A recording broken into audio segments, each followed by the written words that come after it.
Well, May is practically here, and there's many things you need to think about with the start of summer, especially here in Florida, especially when it comes to Melanoma Awareness Month, which is the month of May. And we are so lucky to partner with the Academic Alliance in Dermatology. And today we get to welcome our friend, Dr. V, back to the show. It's been too long. How are you?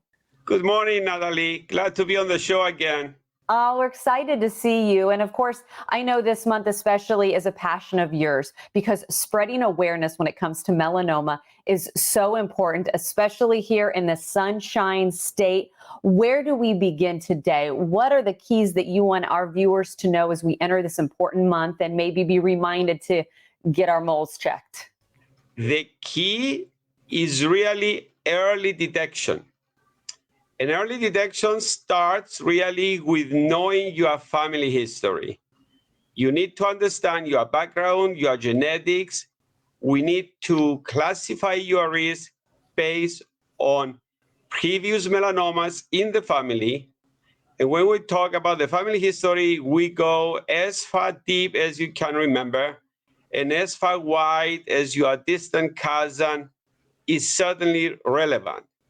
And then we educate in the early detection. Every lesion can present in so many different ways. None of the melanomas really reads the playbook to present in a classical way. And here comes the most important part of our conversation. Early detection, early diagnosis, excision of the lesion means 99% cure rate. And that's where I want to focus. And this starts with a very good family history, examining all aspects that are relevant. Occupational family history, personal, relevant internal co-malignancies, malignancies of the colon, of the lungs, breast cancer, ovarian cancer, they all relate and they help us stratify your risk. Dr. V, I know when it comes to getting those early diagnosis, getting your skin checked is key. I was sharing with you before we started, I'm due next week. I have an appointment to get my moles checked. I'm one of those people, I'm covered in moles. And so sometimes you're like, oh, did this one change? Oh, this looks okay. I've had this here. What do people need to keep in mind as they continue to monitor their skin before they get that appointment with you? Every lesion can be a melanoma.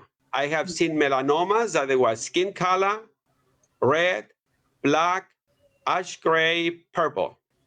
Melanoma can come in every color and every location. Based on your family history, we determine the frequency of your visits. If I extrapolate and I say someone who has personal and family history of melanoma and is a type 1 skin with multiple moles, that's the patient we see every 3 months. And every 3 months, we do a very thorough head-to-toe exam in all parts of the body with a dermatoscope, which is a magnifying glass that we can see details of the texture of the moles, and based on our algorithm. Now we're taking a look at some of those examples that you were talking about. This you were saying is melanoma that's very obvious, and then there's some that might not be. What do you want people to take away if they see something on their skin that looks like this or the next example we're getting ready to look at? If you see something, the picture you just showed is already a progressed melanoma. That's where we make the diagnosis of melanoma, and most likely the melanoma has spread. These are here examples of very innocent melanomas. These are skin color lesions, red lesions, 2 millimeter small black dots, that they are totally innocent.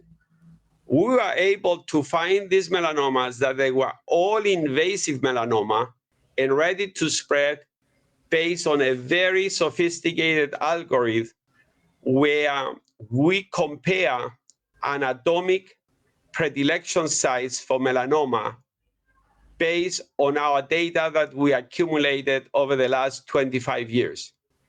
Essentially, we have a database with 10,000 of melanoma, which we plot on the body, and based on the distribution patterns, we identified that certain parts of the body, they are more prone than others to develop melanoma. So the family history and the predilection side, the anatomic side, even in a very innocent looking lesion, give us an indication that we need to biopsy. And there we go. There's the website. There's the phone number. I'm so sorry, Dr. V. We are out of time, but this is such important information. So thank you for being with us today. I will be back. Deal. Thank you.